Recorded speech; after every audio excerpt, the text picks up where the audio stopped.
Okay बेटा, देखिए तो अब हमारा अगला टॉपिक है ग्रेविटेशनल पोटेंशियल एनर्जी। तो इसको डिफाइन कैसे किया गया है? डिफाइन तो ऐसा किया गया है कि amount of work done in bringing a given mass from infinity to a given point in the gravitational field of the given mass is called as gravitational energy, potential energy at that point. देखो, जैसे कि अगर for example मेरे पास एक मास है capital M, okay, उसकी चारों तरफ उसकी क्या फैली हुई है? ग्रेविटेशनल फील्ड फैली हुई है। एक छोटा सा मास है स्मॉल एम, मैं इन्फिनिटी से यहाँ पर ला के रखता हूँ, इन्फिनिटी से यहाँ ला के रखता हूँ। तो इस प्रोसेस में जो मुझे वर्क करना पड़ेगा, जो मैं मेहनत करूँगा, उसे आप क्या कहते हैं बेटा? ग्रेविटेशनल पोटेंशियल एनर्जी कहते हैं। थोड़ा डेफिनेशन अभी फिलहाल डायरेक्ट समझना मुश्किल जाता है, अभी जब मैं आपको आगे के डेरिवेशन सॉल्व करके दिखाऊंगा तो ये डेफिनेशन आपको प्रॉपरली समझ में आएगा। तो देखो, सबसे पहले मैं इमेजिन करता हूं कि मेरे पास एक मास है, एक बड़ा सा मास है, से कैपिटल एम, और इसके सेंटर से एक दूरी पर एक पॉइंट है, से पॉइंट ए, और वहां से थोड़ा और दूरी पे जाने पे एक और पॉइंट मिलता है, पॉइंट बी। ओके, यहां से लेकर यहां तक का जो डिस्टेंस है, चलिए आप इसको r1 पकड़ के चलिए, ये डिस्टेंस को आप पकड़ के चलिए r1, और यहां से लेकर यहां तक का जो डिस्टेंस है आप पकड़ के चलिए इस डिस्टेंस को r2।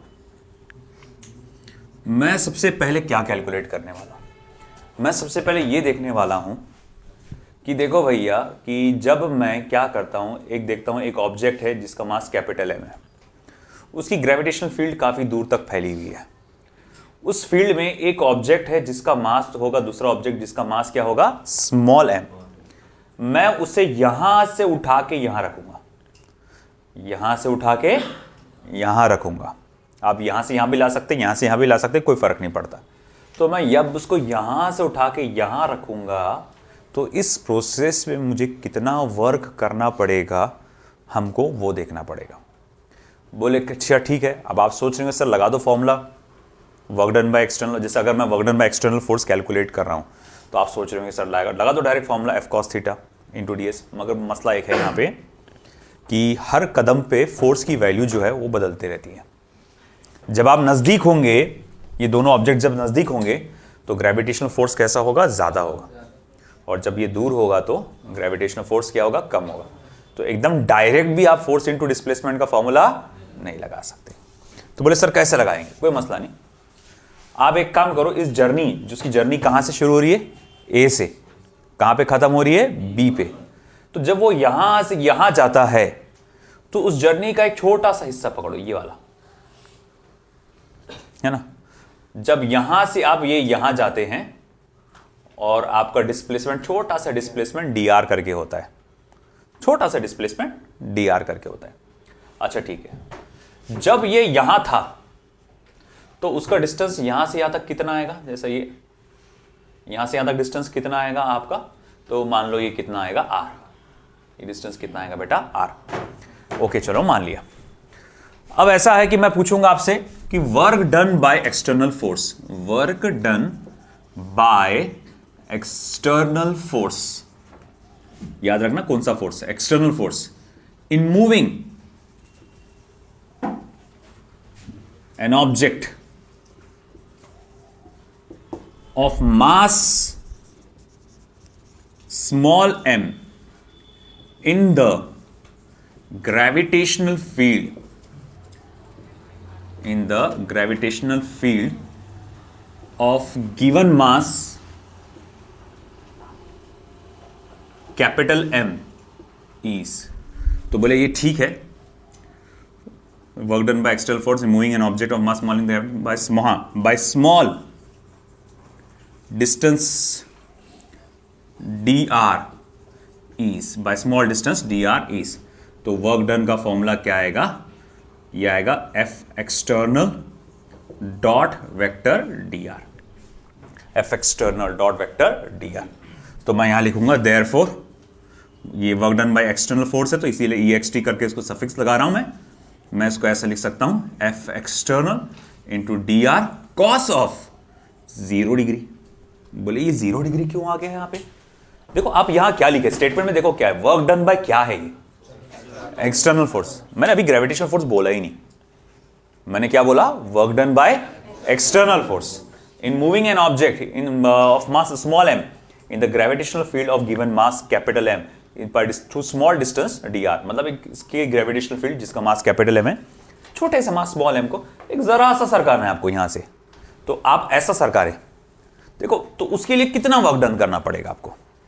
तो भैया ठीक है, मैं बोल रहा हूं कि F external into D are, इस तरह से। जीरो क्यों आया, क्योंकि एक्सटर्नल फोर्स डिस्प्लेसमेंट के डायरेक्शन में है। आप एक्सटर्नल फोर्स ऐसा लगा रहे, डिस्प्लेसमेंट भी उसका ऐसा ही हो रहा है। ओके माना। अब ऐसा है, मैं कहूंगा but vector F external is equal and opposite of gravitational force. External force जो है वो इक्वल एंड ऑपोजिट है किसके, ग्रेविटेशनल फोर्स के, है ना। क्या होता है असल में, जब ये ऑब्जेक्ट को आप मूव करते हो तो आप स्लोली स्लोली स्लोली स्लोली इस तरह से मूव करते हो, धीरे धीरे धीरे धीरे धीरे इस तरह से मूव करते हो। तो जब भी कोई ऑब्जेक्ट को आप इस तरह से मूव करो कि उसका काइनेटिक एनर्जी ना चेंज हो, काइनेटिक एनर्जी चेंज ना हो, धीरे धीरे धीरे धीरे धीरे उसको मूव करते हैं अपन स्लो मोशन में, तो हम कहते हैं तकरीबन उसको हम लोग क्या मान के चलते हैं, आपका इक्विलिब्रियम में मान के चलते हैं। इक्विलिब्रियम का मतलब सिर्फ ये नहीं कि अपनी जगह पे स्टेशनरी है, इक्विलिब्रियम का मतलब ये भी होता है अगर वो यूनिफॉर्म मोशन में तो उसको भी इक्विलिब्रियम बोलते हैं अपन, है ना। तो हम कहेंगे कि जब आप धीरे धीरे मूव कर रहे हैं ऐसा स्लोली स्लोली, तो मैं ये मान के चल सकता हूं कि ये जो आपका एक्सटर्नल फोर्स है वो ग्रेविटेशनल फोर्स के कैसे होगा, इक्वल होगा, है ना। अब जैसे फॉर एग्जाम्पल अगर ये पेन है, मान लो शाहिद को बोला कि शायद तो इस पेन को अपनी तरफ खींच, है ना। अब शाहिद ने खींचा अपनी तरफ और ये ऐसा चले गया, तो अब जाहिर बात है शाहिद का फोर्स जो है वो मेरे फोर्स से कैसा है, बहुत ज्यादा है। मैंने खींचा, वो मेरी तरफ आ गया, अब मेरा फोर्स शाहिद के फोर्स से ज्यादा है। अब अगर धीरे धीरे ऐसा स्लो मोशन में आ रहा है, एकदम स्लो मोशन में, है ना, अब तुम लोग को लग रहा होगा शायद से रुका हुआ है ना, मगर धीरे धीरे स्लो मोशन में मेरे पास आ रहा है। जब एकदम स्लो मोशन में आ रहा है तो मैं ये कह सकता हूं कि शाहिद का जो फोर्स है और जो मेरा फोर्स है ऑलमोस्ट कैसा है, सेम ही है। ऑलमोस्ट कैसा है, सेम ही। हम तकरीबन सेम वैल्यू का फोर्स लगा रहे हैं, मामूली सा फर्क होगा, मामूली सा मेरा फोर्स ज्यादा है, मामूली सा, है ना। तो ये जो मामूली है, मामूली सा फोर्स है, तकरीबन इसके इक्विवेलेंट माना जाएगा। अगर इसने 10 न्यूटन का फोर्स लगाया होगा तो मैंने 10.01 न्यूटन का लगाया होगा, और 10.01 अप्रोक्सीमेशन में क्या लिखा जा सकता है, 10। तो बात वो हो रही कि जब भी आप किसी ऑब्जेक्ट को एक जगह से दूसरी जगह पे स्लोली स्लोली ट्रैवल करते हैं तो भैया वहां पर ये दोनों फोर्सेस कैसे होते हैं, बैलेंस। अब जब आप ऑब्जेक्ट को मास स्मॉल m को a से b पे लेके जा रहे थे, प्रॉब्लम क्या थी, ग्रेविटेशनल फोर्स उसको लगातार अंदर की तरफ खींच रहा था। ग्रेविटेशनल फोर्स अट्रैक्टिव फोर्स होता है ना, तो वो लगातार उसको अंदर की तरफ खींच रहा था, मगर तुम भी फिर भी क्या कर रहे थे, तुम उसको बाहर की तरफ लेके जा रहे थे, तुम जबरदस्ती उसको बाहर की तरफ लेके जा रहे थे ऐसा। और जब तुम उसको बाहर लेके जाएंगे जबरदस्ती इस तरह से, तो तुम देखेंगे भैया कि तुम इतना धीरे धीरे ले जा रहे हो कि तुम्हारा एक्सटर्नल फोर्स ग्रेविटेशनल फोर्स के इक्वल है, मगर डायरेक्शन में कैसा है, ऑपोजिट। मैं इसको ऐसा लिख सकता हूं, इन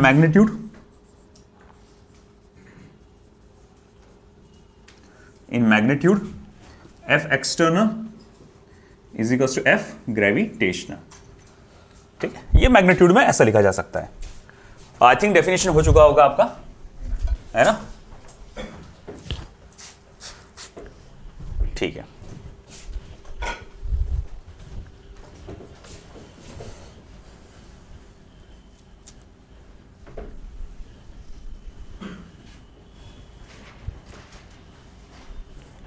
अब इसी कारण से मैं यहां लिख सकता हूं कि therefore work done by small work done by external force is equals to, ये आपका देखो क्योंकि ये पूरा का पूरा मैग्नीट्यूड में लिखा हुआ है, ये पूरा फॉर्म मैग्नीट्यूड में, तो मैं इसकी जगह एफ एक्सटर्नल की जगह लिखूंगा F gravitational into D are, और cos 0 की वैल्यू क्या होती है, 1। अच्छा, ग्रेविटेशनल फोर्स का फॉर्मूला क्या रहेगा, G capital M small m upon R square into D R. तो भैया ये क्या हुआ, work done by external force है ना, फॉर छोटा सा डिस्प्लेसमेंट डी आर।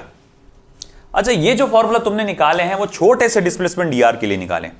मैं कहूंगा मैं वो बड़ा सा डिस्प्लेसमेंट करना रहा, मतलब ए से लेके बी तक के जाना, ये बड़ा है, गैप है, तो उसके लिए क्या करेंगे अब, इंटीग्रेशन।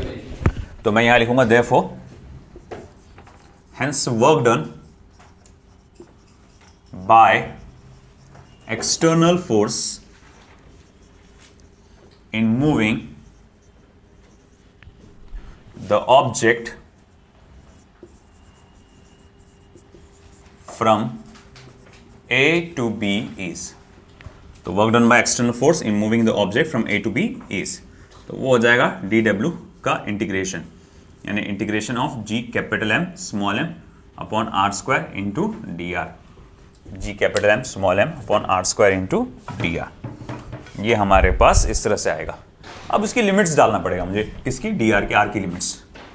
तो R1 टू R2, GMM को लो बाहर, तो work done by external force G capital M small m integration of 1 upon R square. 1 upon R square का इंटीग्रेशन में थोड़ा डायरेक्ट कर देता हूँ, -1 अपॉन आर होता है और लिमिट्स आ जाएंगे R1 टू R2। अगर मैं माइनस साइन को इसी के अंदर रखूँ तो मैं सीक्वेंस को पलटा सकता हूँ, मैं इसको ऐसा भी लिख सकता हूँ G कैपिटल M, है ना। जब मैं यहाँ पर 1 upon R, R1 to, sorry not R1, अब R1 ऊपर चला जाएगा, R1 टू R2। कैसा डाले बात भी।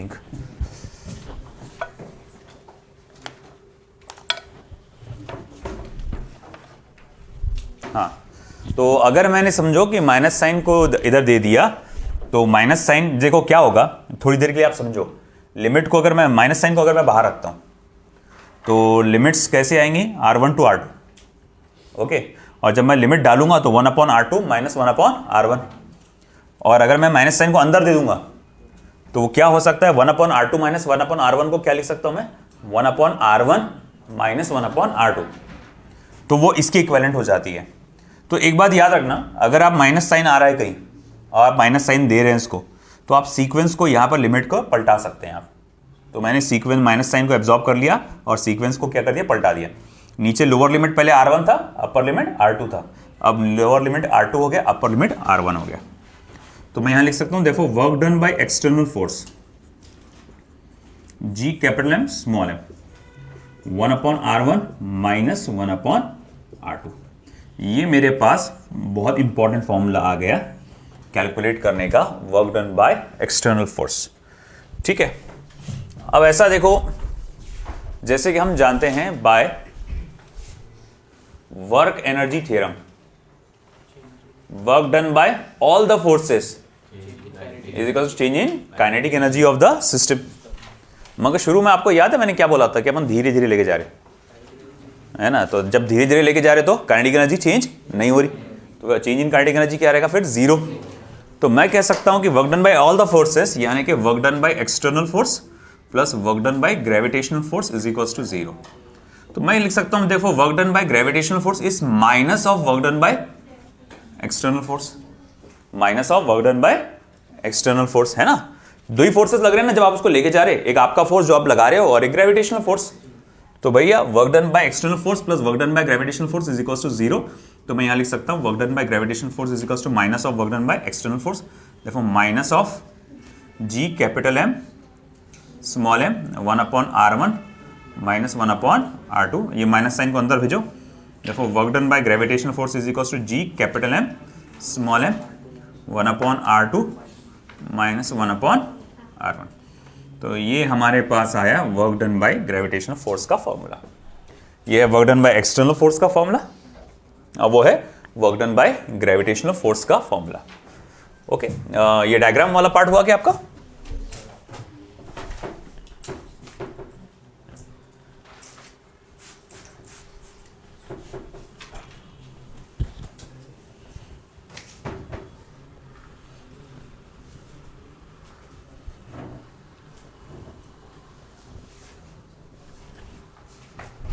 ठीक है, अब देखो बेटा यहां पे ये आ गया work done by gravitational force का फॉर्मूला और ये आ गया work done by external force का फॉर्मूला।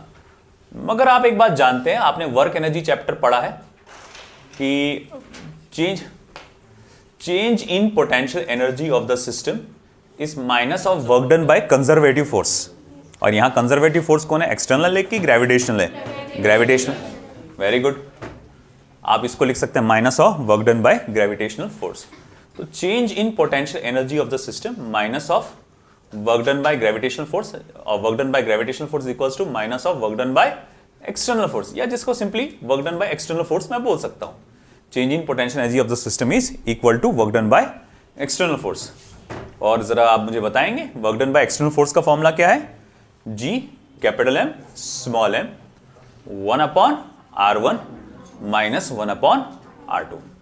ये मेरे पास एक और फॉर्मूला आ गया, very important formula in order to calculate change in potential energy of the system, कि जब भी किसी ग्रेविटेशन फील्ड में आप एक जगह से दूसरी जगह पे रखते हैं, ऑब्जेक्ट को एक जगह से दूसरी जगह पे रखते हैं, तो पोटेंशियल एनर्जी में जो बदलाव आता है वो कैलकुलेट करने के लिए हमारे पास फॉर्मूला आ गया।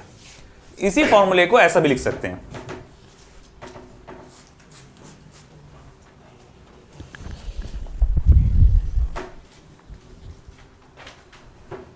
इधर का हो गया ना, नीचे का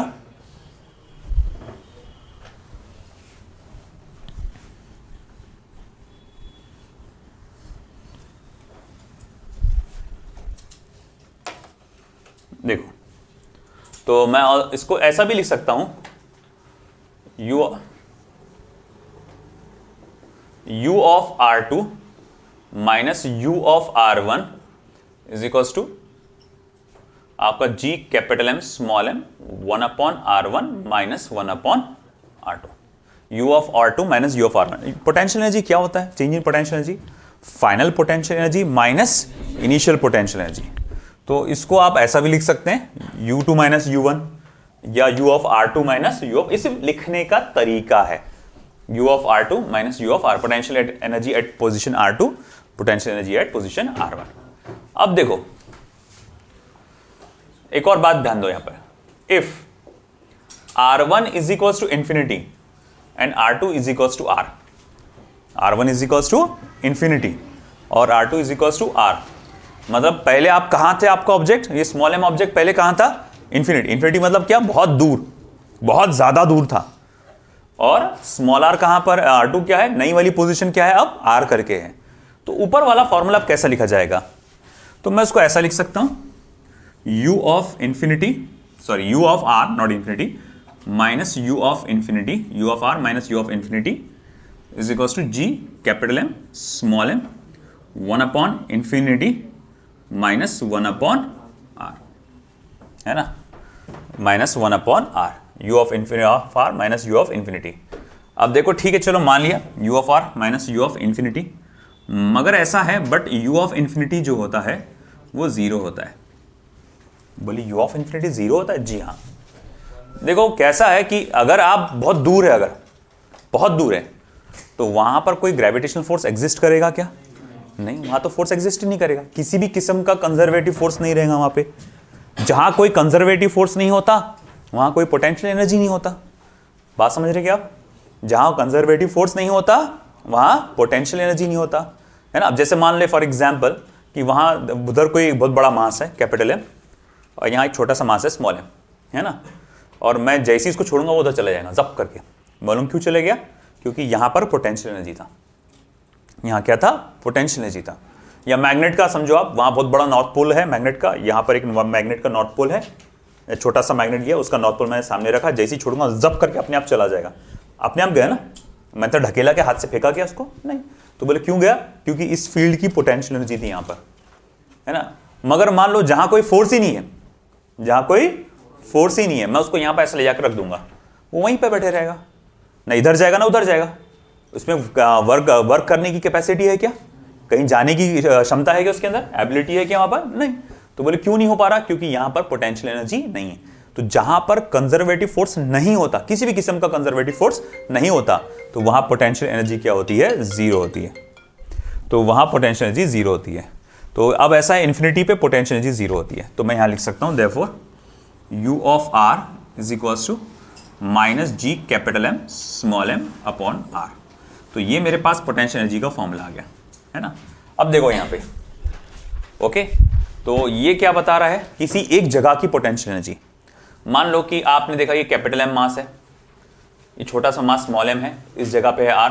आप कहां से लाके रख रहे हैं? इंफिनिटी से। आप कहां से लाके रख रहे हैं? इंफिनिटी से।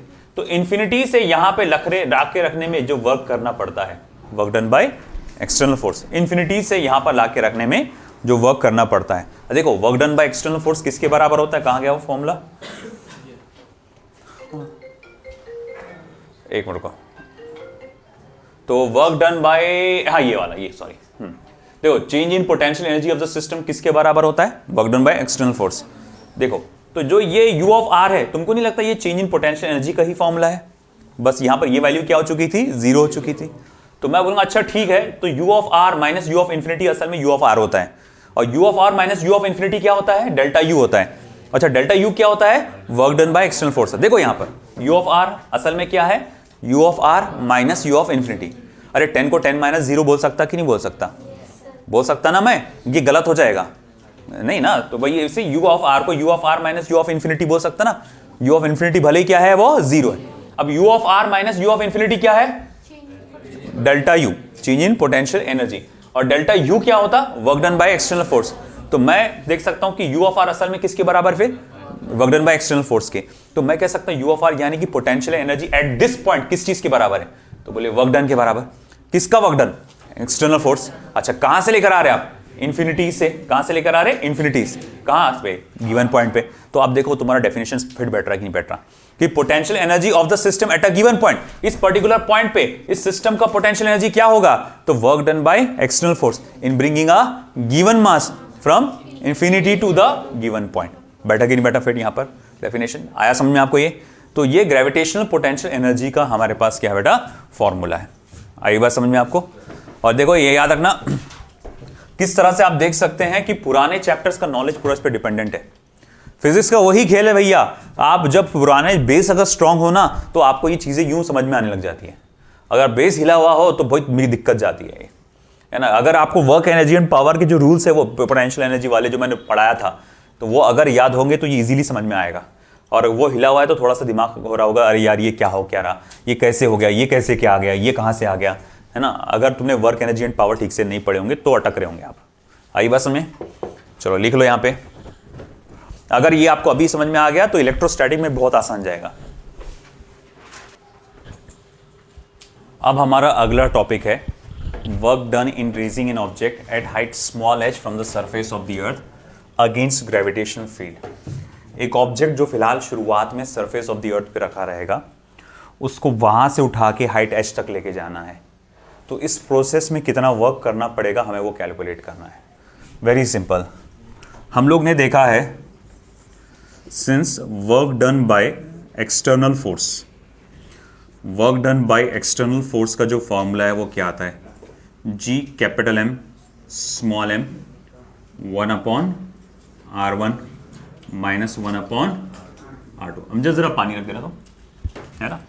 अब अगर मैं आपसे पूछूंगा R1 की वैल्यू क्या है, तो आप कहेंगे R1 की वैल्यू क्या है? Capital R।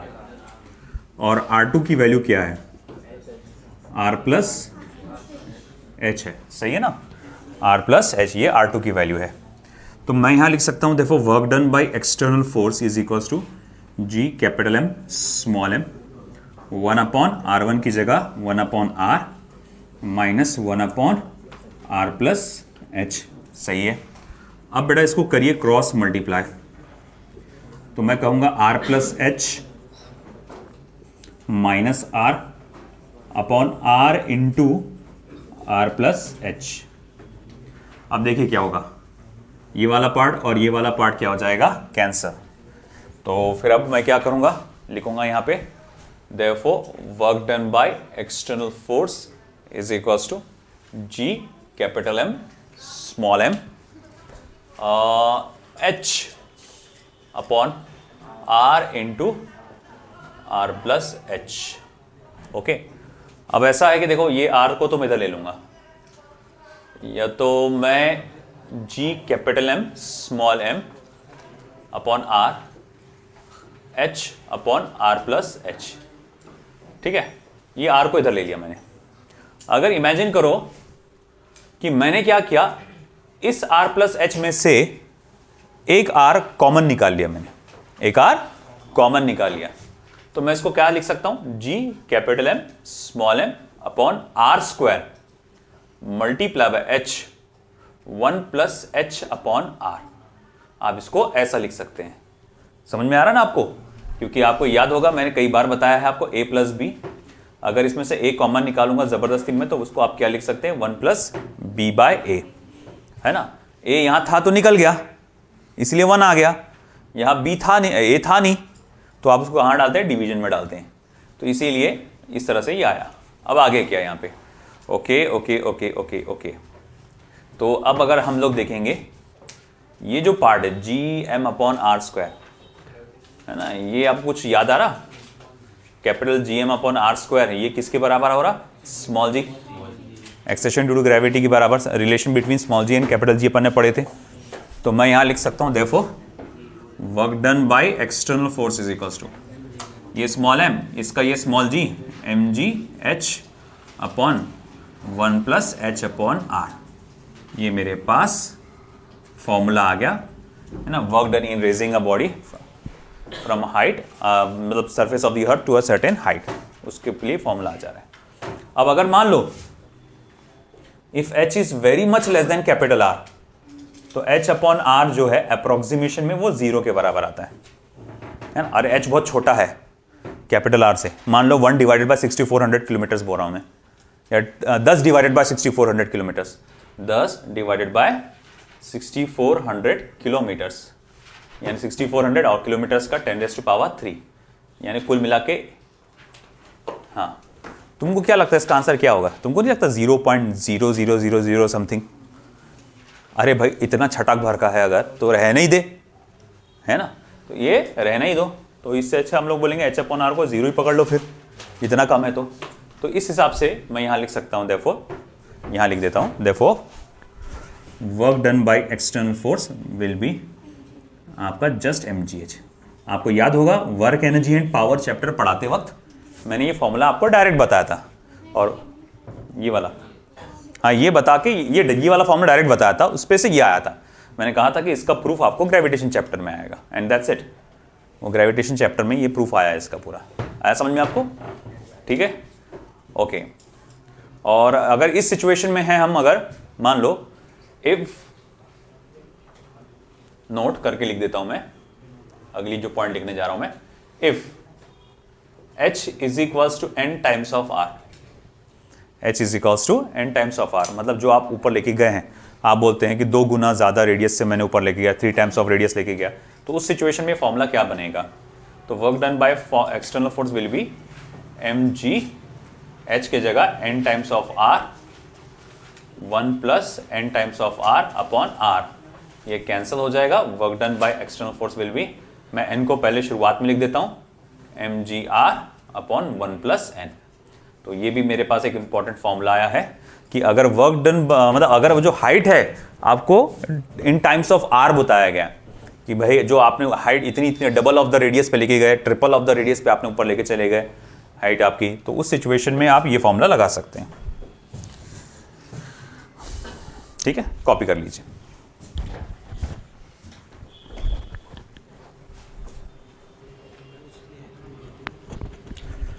Gravitational potential energy for system of masses. तो सिस्टम ऑफ मासेस है, अब उसके लिए ग्रेविटेशनल पोटेंशियल एनर्जी हमको पता लगाना है, जिसमें सबसे पहला है सिस्टम ऑफ 2 मास। एक मास है m1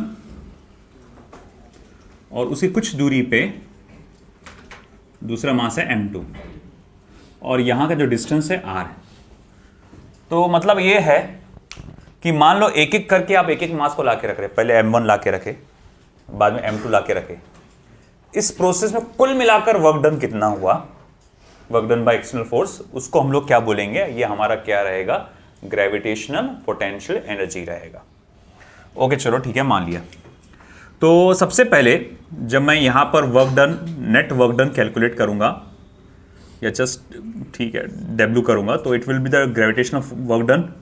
तुम देखो, जब मैं यहां पर नेट वर्क डन निकालना चाहता हूं, इमेजिन करो कि यहां पर पहले कुछ भी नहीं है, पूरा मैदान खाली है, कुछ भी नहीं है, दूर दूर तक कोई मास नहीं है, और मैं फर्स्ट मास को यहां लाके रख रहा हूं, जब मैं ये फर्स्ट मास को m1 को यहां लाके रखूंगा तो मुझे क्या कोई वर्क करना पड़ेगा? किसी भी किस्म का फोर्स नहीं है। मान लो स्पेस में, आप वैक्यूम में, जहां पर किसी भी किस्म का फोर्स नहीं है। अगर आपको 1000 किलो का अगर स्पेसशिप भी सरकाना हो ना आपको, तो आप एक उंगली के बल पे सरका सकते हैं, है ना, क्योंकि आपको रेजिस्ट करने वाला कोई फोर्स नहीं। आप आराम से यूं उंगली के धक्के दो, वो सरक जाएगा। तो कहने का मतलब, आप खुद इमेजिन करो, अब एक सूटकेस होता है ना, जब आप सूटकेस से एकदम ज्यादा भरा हुआ है, अगर उसको चक्के लगे हुए हैं, है ना, अच्छा स्मूथ आपका है, बेहतरीन अच्छा है, अमेरिकन टूरिस्टर बोलो, एरिस्टोक्रेट बोलो, कोई अच्छी कंपनी का, नया नया है, ज़्यादा पुराना नहीं है, क्योंकि पुराना हो जाए तो अपने आप कुछ भी वो हो ही जाता ख़राब।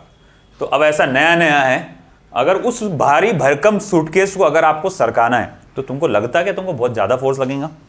नहीं, तुम आराम से धक्का देकर उसको सरका लोगे, है कि नहीं?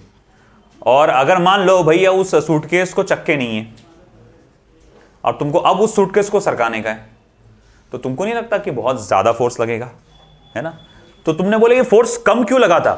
क्योंकि पहले फोर्स कम इसलिए लगा था क्योंकि कोई रेजिस्ट करने वाला फोर्स नहीं था एक्चुअली फ्रिक्शन फोर्स था, friction due to rolling friction था, हमारे एयर का रेजिस्टेंस था, तो वो सब चीजें थी, मगर वो बहुत कम थी रेजिस्टिंग फोर्स, इसीलिए आप आराम से सरका लिए। तो ये बात है कि जब भी कोई रेजिस्टिंग फोर्स नहीं होता तो आप कितना भी वजन आराम धक्का देके सरका सकते हो।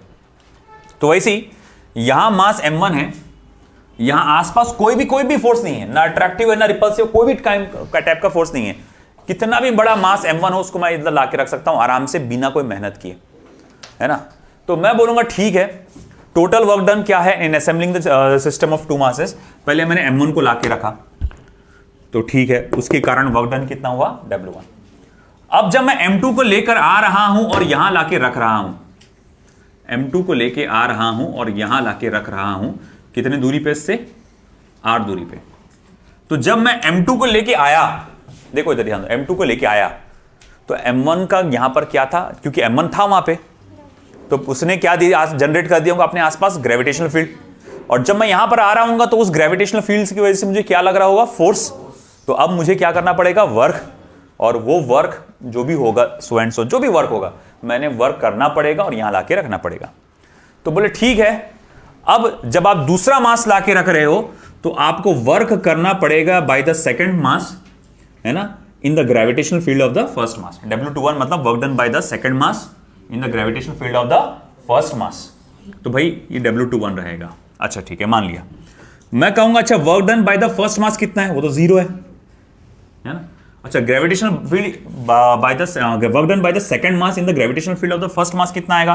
तो -g, इन दोनों का मास m1 m2 अपॉन इन दोनों के बीच में का डिस्टेंस, जो कि क्या रहेगा? r। स्क्वायर नहीं है, स्क्वायर नहीं है, गलती से भी स्क्वायर मत देखना, मेरे से भी गलती होती रहती है कई बार। कहीं गलती से मैंने स्क्वायर तो नहीं लिखा दिया किसी में, चेक कर लो अभी।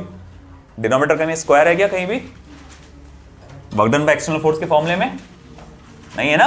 हाँ, वो बात ध्यान में रखना, मेरा भी ध्यान में रखना, मैं गड़बड़ कर देता हूँ। और कॉमन मिस्टेक है, सबसे कॉमन मिस्टेक है, यहाँ पर स्क्वायर करते हैं। मैंने कई बार ऐसा प्रॉब्लम सॉल्व करते बैठा स्क्वायर करके, बोले आंसर ही नहीं यार, आंसर ही बाद में स्क्वायर लेके बैठा था मैं, स्क्वायर नहीं रहता, है ना? तो ये हो जाएगा देखो वर्क डन जी W is equals to -g m1 m2 upon r। ये मेरे पास वर्क डन कैलकुलेट करने का फॉर्मूला आएगा, work done by external force. और work done by external force ही क्या होता है हमारा? Change in potential energy of the system. तो फिर मैं यहाँ लिख सकता हूँ delta U is equals to -g m1 m2 upon r। ठीक है, तो ये था for the system of two masses. ये क्या था बेटा? For the system of two masses. अब देखो second, for the system of 3 masses, for the system of 3 masses. आप देखो गौर से, ओके, वंस अगेन, ये पूरा स्पेस खाली है, कुछ नहीं है। मैंने पहले मास m1 लाके रखा यहां पे, है ना? मुझे टोटल वर्क डन कैलकुलेट करना है, तो मैं लिखूंगा अभी वर्क डन कितना हुआ फिर W1। मान लो थोड़ी देर के लिए, वो बात की बात है, अपने मालूम में 0 होता हो, वो बात की बात है। मैं तो थोड़ी देर के लिए मैं मान के चलता हूं कि वहां, है ना, वर्क डन हुआ है। तो भाई ऐसा है कि मैंने मास m1 लाके रखा, इस प्रोसेस में वर्क डन कितना था? W1। इस प्रोसेस में वर्क डन कितना था? W1। ओके चलो मान लिया। अब आगे क्या, अब मैं दूसरा मास ला के रख रहा हूं और यहां ला के रखा मैंने, ओके m2, और ये डिस्टेंस कितना है मान लो r12। तो अब मुझे वर्क करना पड़ेगा in order to bring the mass m2 है ना in the gravitational field of mass m1। तो m2 मास को ला के रखने के लिए इन the gravitational field of mass m1 कितना वर्क डन करना पड़ेगा, W21। अब अगर मान लो मुझे तीसरा मास यहां ला के रखना है, ये तीसरा मास है m3, मुझे यहां ला के रखना है। अब मुझे बताओ कितने ऑब्जेक्ट्स हैं यहां पे, है ना, वो तो 3 हैं, इसको छोड़ के बोला था 2। जब तुम m3 लेकर आ रहे थे, तो जब वो m3 तुम एंटर कर रहे थे, इनके पास लेकर आ रहे थे, तो उनके तो देखेंगे m3 के सामने 2 मासेस आ गए। अगर 2 मासेस आ गए तो 2 ग्रेविटेशनल फील्ड, यानी जो वर्क है उसको दोनों के अगेंस्ट करना पड़ेगा, वर्क जो है उसको दोनों के अगेंस्ट करना पड़ेगा।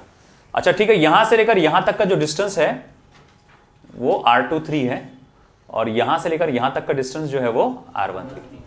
तो जब मैं m3 मास को लेकर आ रहा था, तो work done by mass m3 in the gravitational field of the mass m2 कितना है, मान लो W32, और work done by the mass m3 in the gravitational field of mass m1 कितना है, तो बोले W31। आया क्या बात समझ में?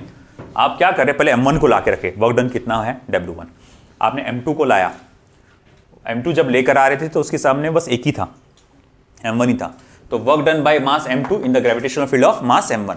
मगर जब तुम m3 लेकर आ रहे हो तो वहां पर दो मासेस है, एक m1 है और एक m2 है, तो m3 को वर्क जो करना पड़ेगा अगेंस्ट m1 भी करना पड़ेगा और अगेंस्ट m2 भी करना पड़ेगा, तो इसीलिए W32 और W31। अब उनकी वैल्यूज डालते हैं। मैं बोलूंगा देखो भाई ऐसी बात है, वो जो तुम्हारा m1 तुम लाके रखे थे ना, तो वहां पर कुछ था ही नहीं पहले, तो इसीलिए ग्रेविटी वर्क डन क्या हो जाएगा, 0। अच्छा, जब तुमने दूसरा लाके रखे, m2 लाके रखे, तो इस प्रोसेस में वर्क डन कितना रहेगा, तो आप लिखेंगे -g m1 m2 upon r12। अच्छा ठीक है, मान लिया, प्लस ओके।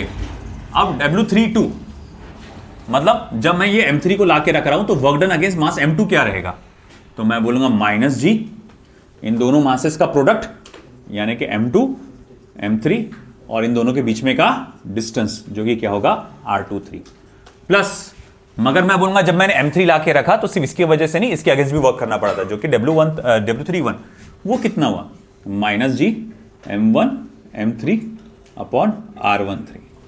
ठीक है, चलो मान लिया। आपको जो चीज कॉमन है मैं उसको बाहर निकाल लेता हूं। देखो work done by external force, जिसको हम change in potential energy of the system कहते हैं, मैं इसको ऐसा लिख सकता हूं -g in bracket m1 m2 upon r12 plus m2 m3 upon r23 plus m1 m3 upon r13। ये हो गया हमारे पास फॉर्मूला और द सिस्टम ऑफ 2 मासेस। अरे देख सिंपल सी बात बताऊं मैं, एकदम सिंपल लॉजिक, 3 मासेस है, हर एक मास की जोड़ी बनाऊं, m1 m2 m2 m3 m1 m3 है ना। जब m1 और m2 की जोड़ी बनाया आपने तो उन दोनों के बीच का डिस्टेंस, m2 और m3 की जोड़ी बनाया आपने, उन दोनों के बीच का डिस्टेंस, m1 और m3 की जोड़ी बनाया आपने, उन दोनों के बीच का डिस्टेंस। आया समझ में? ठीक है, चलो अब तीसरा तुमको दिया मैंने, तुमको एज अ चैलेंज दे रहा हूं मैं तीसरा, देखते हैं तुम बना पाते हैं क्या। फॉर द सिस्टम ऑफ, हाँ सही है आप, 4 मास, और मेरे को यकीन है कि कई लोग गड़बड़ करेंगे इसमें। For the system of 4 masses, मान लो m1 m2 m3 m4। अब बताओ work done by external force क्या है, डायरेक्ट फॉर्मूला लिखो। Work done by external force minus change in potential energy कितना आएगा, बोलो क्या आएगा। जो कॉमन मैंने बताया तरीका वो अपनाओ, हर एक मास की जोड़ी बनाओ है ना, और उसके डिस्टेंस को डिवाइड करो। मैं -g को कॉमन निकाल लेता हूं,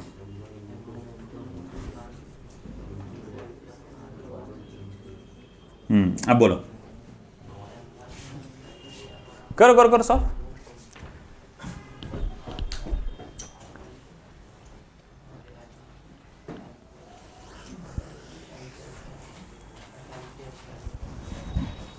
क्या आ रहा,